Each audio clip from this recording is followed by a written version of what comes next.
Ketemu lagi dengan gue Bang Pileng. Jangan lupa subscribe channel Bang Pileng supaya gue lebih semangat lagi untuk buat video-video selanjutnya, dan terima kasih yang sudah menonton video ini. Pagi sekitar jam 7, Anwar yang baru bangun tidur berjalan ke halaman depan untuk menghirup udara segar. Kakinya berjalan melangkah ke depan pintu pagar. Niatnya ingin melihat situasi jalan di depan rumahnya. Tangannya membuka pagar, kakinya melangkah ke depan. Baru saja matanya melihat ke jalan, dia merasa melihat sesuatu di depan pagar. Anwar membungkukkan badannya. Ia melihat tanah merah berserakan percis di bawah pagar pintu. Melihat itu, dia masuk ke dalam. Diambilnya sapu lidi dan pengki. Dengan cekatan, dia menyapu tanah merah yang ada di depan pagar. Setelah semua masuk ke dalam pengki, dia membawanya ke dalam dan menghamburkan tanah merah itu ke dalam pot besar yang terdapat pohon melati. Di rumahnya, Anwar hanya tinggal bersama dengan adiknya yang bernama Jani. Ayah dan ibunya berada di Semarang untuk sementara. Kedua orang tuanya tinggal di Semarang untuk mengawasi renovasi rumah peninggalan neneknya. Setiap hari sekitar jam 10 pagi, dia dan adiknya berangkat ke tempat usaha. Usaha rumah makan ayam gorengnya sangat laris. Banyak pembeli yang datang. Usahanya sudah berjalan 3 tahun lamanya. Berkat kerja keras dan rajin menabung, uangnya sekarang digunakan untuk merenovasi rumah neneknya yang sudah usang termakan usia. Dengan berjalan kaki, mereka sudah sampai ke tempat usaha. Tempat usahanya tidak terlalu jauh dari rumah. Lokasinya berada di komplek perumahan yang berada di seberang jalan tempat tinggal Anwar. Dua orang karyawan yang bekerja dengan Anwar terlihat sibuk membereskan warung yang siap untuk dibuka. Ayam goreng yang diberi bumbu kuning sudah terpajang di etalase. Belum ada 10 menit, mereka membuka warung. Sudah ada 2 pembeli setia yang menunggunya. Hari ini berjalan seperti biasanya. Tidak sampai jam 9 malam, warung usaha Anwar sudah tutup karena ayam gorengnya sudah habis semua terjual. Malam setelah sampai rumah, sehabis menghitung uang hasil dagangan hari ini, Anwar dan Jani terlihat sangat lelah. Mereka langsung masuk ke kamar masing-masing untuk tidur. Pagi sekitar jam 8, setelah sarapan, Anwar dan Jani sudah bersiap-siap untuk ke bank sebelum ke tempat usahanya. Jani mengeluarkan motor dari garasi. Anwar yang baru keluar dari pintu utama berjalan ke arah pintu pagar. Kali ini matanya melihat lagi ada tanah merah di dalam pagarnya. Kalau kemarin di luar pagar, sekarang berada di dalam pagar. Jani, ini tanah apa ya? Jani yang sudah berada di atas motor langsung turun menghampiri kakaknya. Nggak tahu, tanahnya kok beda ya sama tanah kita? Kemarin juga ada tanah kayak gini. Tapi di depan pagar, tuh tanah yang kemarin, gua taruh di atas pot. Jani mengambil tanah yang berserakan di lantai dan mendekatkan tangannya ke pot melati untuk membandingkan warna tanahnya. Kayaknya sama nih, tanah yang kemarin sama yang sekarang, kata Jani sambil melihat ke Anwar. Paling-paling anak-anak kali kak, iseng lempar-lempar tanah, atau ada binatang bawa tanah buat bikin sarang, tanya Jani. Nggak tahu, udahlah, sapu aja dulu. Tanahnya taruh di pot melati lagi, jawab Anwar menyuruh Jani untuk mengambil sapu lidi. Setelah dibersihkan, mereka berangkat ke bank untuk menyetor hasil penjualan kemarin dan langsung ke tempat usaha setelah dari bank. Hari itu, semua aktivitas berjalan dengan lancar. Dagangan juga terjual habis.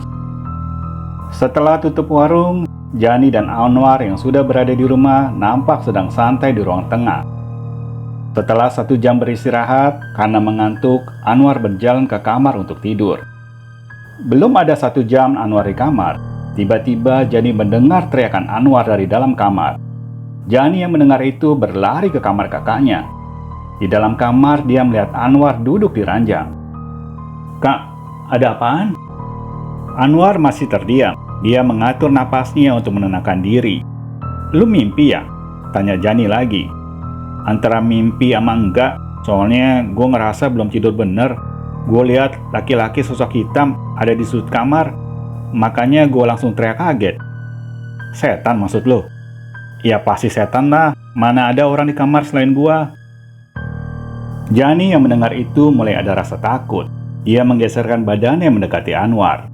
Malam itu, Anwar tidak tidur di kamarnya. Ia pindah tidur di kamar Jani. 1 minggu sejak kejadian itu, penjualan Anwar mengalami penurunan.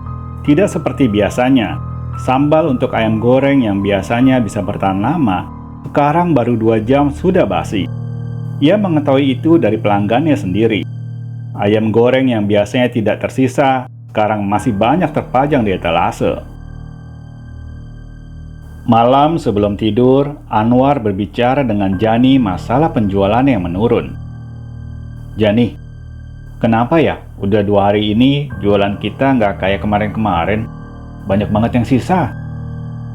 "Mungkin orang bosan, Kak. Kan nggak harus tiap hari makan ayam goreng."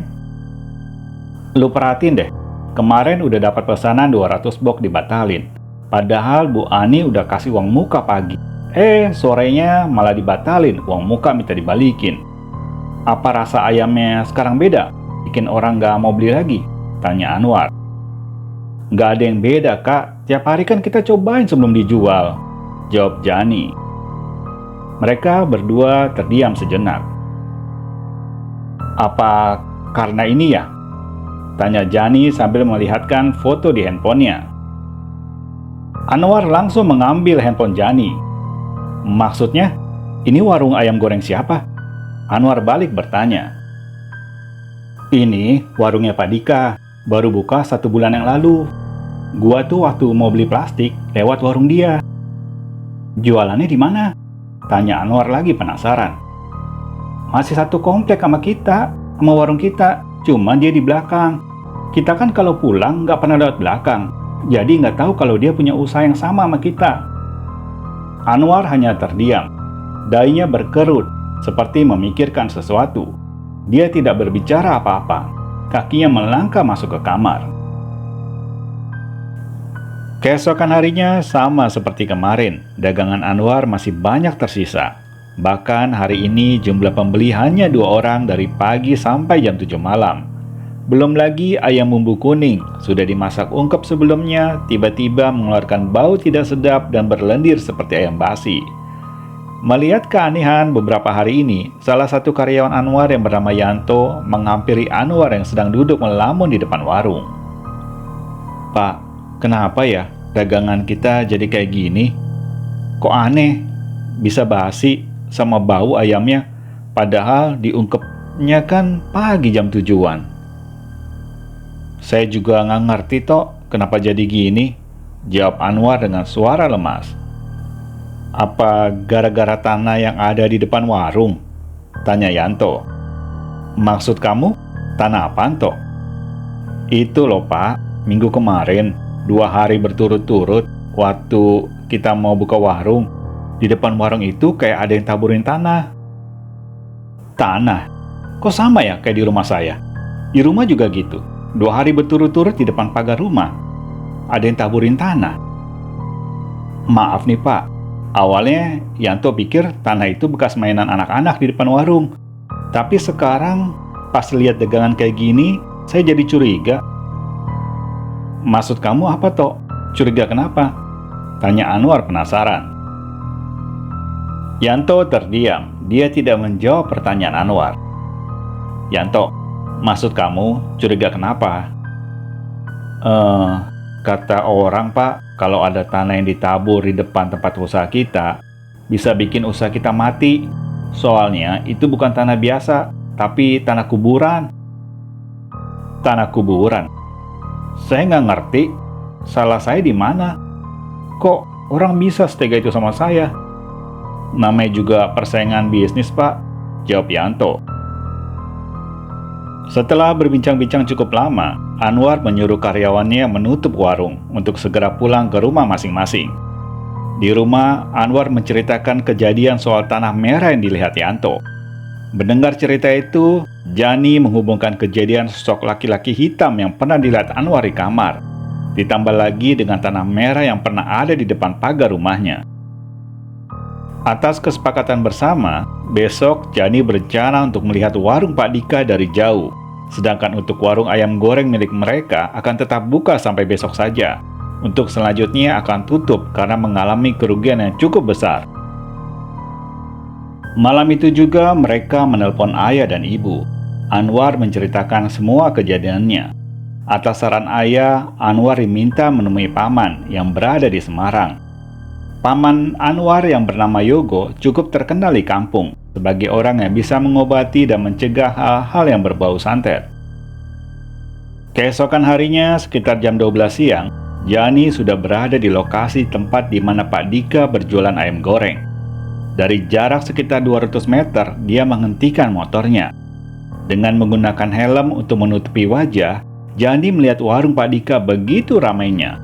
Satu persatu pembeli berdatangan, bahkan sampai rela mengantri untuk mendapatkan ayam goreng yang dijual Pak Dika. Setelah hampir 2 jam berada di sana, Jani meninggalkan tempat itu untuk menemui Anwar di warung usahanya. "Gimana Jani? Ramai ya?" tanya Anwar penasaran. "Bukan rame lagi, sampai ngantri. Kayaknya nggak masuk akal. Baru buka 1 bulan yang lalu, masa udah seramai itu? Apalagi posisi warungnya kan di belakang, jarang orang lewat." "Tapi kan kita nggak bisa nuduh dia pelakunya," jawab Anwar. "Iya juga sih, makanya lu besok berangkat aja ke Semarang, ceritain sama paman biar jelas semuanya." Mendengar itu, Anwar hanya menganggukkan kepalanya. Tak berapa lama dia berdiri menuju ke motor. "Mau kemana kak?" "Mau pesan tiket, besok gue berangkat ke Semarang." Singkat cerita, Anwar sudah berada di Semarang. Setelah menemui ibu dan ayah, Anwar langsung menuju ke rumah paman Yogo ditemani ayah. Di rumah paman, Anwar menceritakan semua kejadian yang dialami. Tapi dia tidak menceritakan kalau Pak Dika membuka usaha yang sama dengannya. Anwar sengaja tidak menceritakan itu. Dia tidak mau berpikiran negatif dulu dengan tetangganya. Setelah mendengarkan cerita Anwar, Paman Yogo masuk ke dalam kamar. Hanya butuh waktu 1 jam di kamar, Paman sudah berada kembali di ruang tengah. "Anwar, orang jahat ini tidak jauh tinggalnya dari rumah kamu. Dia ingin usaha kamu tutup.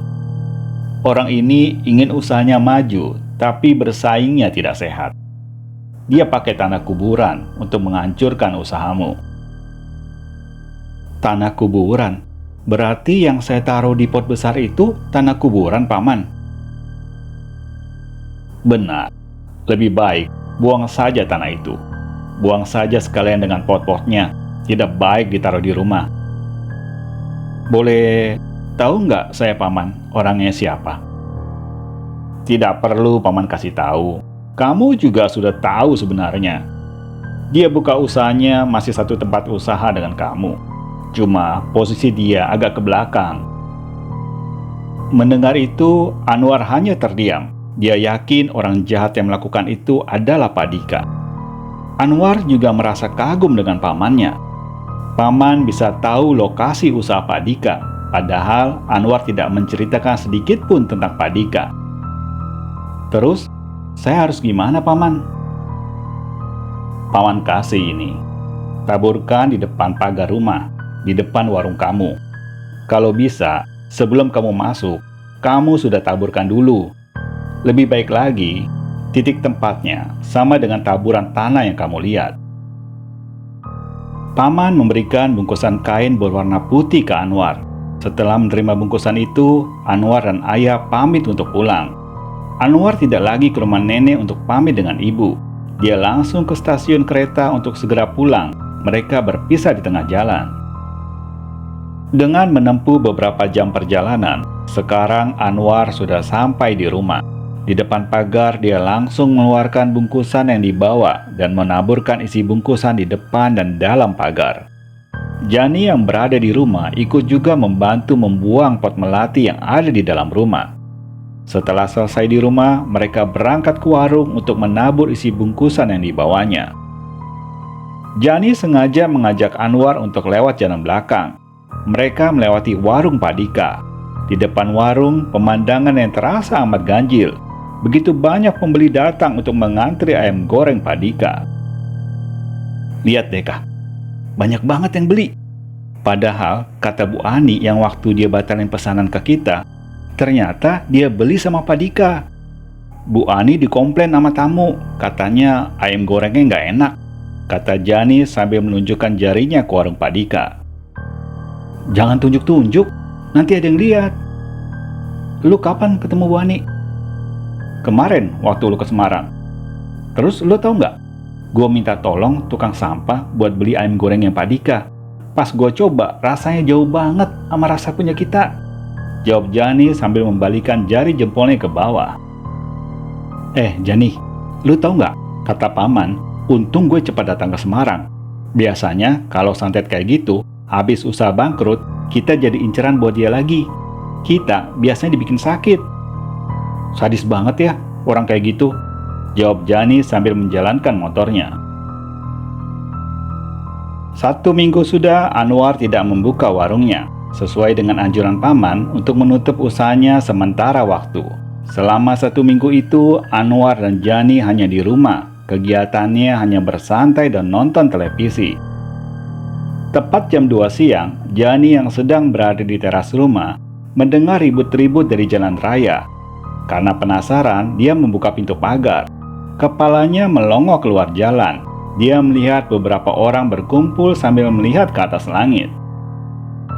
Jani pun melihat ke arah langit. Asap hitam tebal membumbung tinggi naik ke atas. Samar-samar dia mendengar ada warga yang bilang kebakaran. Karena penasaran, Jani menghampiri kerumunan warga. Ada kebakaran di mana, Pak? Itu di komplek depan. Katanya warungnya Pak Dika yang kebakar, saut salah satu warga di situ. Mendengar itu, Jani terdiam. Perlahan-lahan dia melangkah mundur dan berjalan balik ke rumah. Sampai di rumah, dia mencari Anwar dan menceritakan apa yang dia dengar. Karena penasaran, Jani dan Anwar pergi lokasi kebakaran dengan mengendarai motor. Sampai di lokasi, benar apa yang dikatakan salah satu warga. Warung ayam goreng Pak Dika terbakar, api masih menyala besar. Dilihatnya Pak Dika duduk menangis di pinggir jalan. Anwar dan Jani tak lama berada di situ. Mereka segera pergi untuk pulang ke rumah. 2 hari sejak kejadian itu, Anwar membuka ayam gorengnya lagi. Hari pertama berjualan, tidak semuanya habis, masih tersisa sedikit. Banyak pembeli yang merupakan langganannya balik lagi untuk menikmati ayam goreng di warung Anwar. Bahkan ada beberapa yang bercerita kalau mereka pernah makan di warung Pak Dika. Tapi rasanya jauh berbeda ketika ayam gorengnya dibawa pulang ke rumah. Ada pula yang bercerita kalau dia sudah berkali-kali datang ke warung Anwar, tapi warung Anwar selalu tutup. Bahkan orang itu sampai detail menyebutkan tanggal dan hari dia berkunjung ke warung Anwar, dan ternyata tutup. Padahal tanggal dan hari yang dimaksud orang itu, warung Anwar tetap buka. Tanggal yang disebut pelanggannya itu ada tanggal di mana warung Anwar buka tapi tidak ada pembeli. Bahkan sambal dan ayam bumbu kuningnya sampai basi. 2 minggu sudah Anwar berjualan. Semua berjalan kembali seperti semula. Dagangannya habis terjual. Bahkan ada beberapa pembeli yang kecewa karena ayam gorengnya sudah habis terjual. Selain itu, Anwar juga mendengar kabar kalau Pak Dika sedang sakit. Bahkan untuk berjalan pun tidak bisa. Kabar yang sampai ke telinganya dari salah satu pelanggan hanya ditanggapi dengan senyuman dari Anwar. Sampai di sini dulu ceritanya. Jangan lupa subscribe dan nyalakan lonceng notifikasinya supaya kalian tahu kalau gua ada upload video baru. Salam dari Bang Pileng.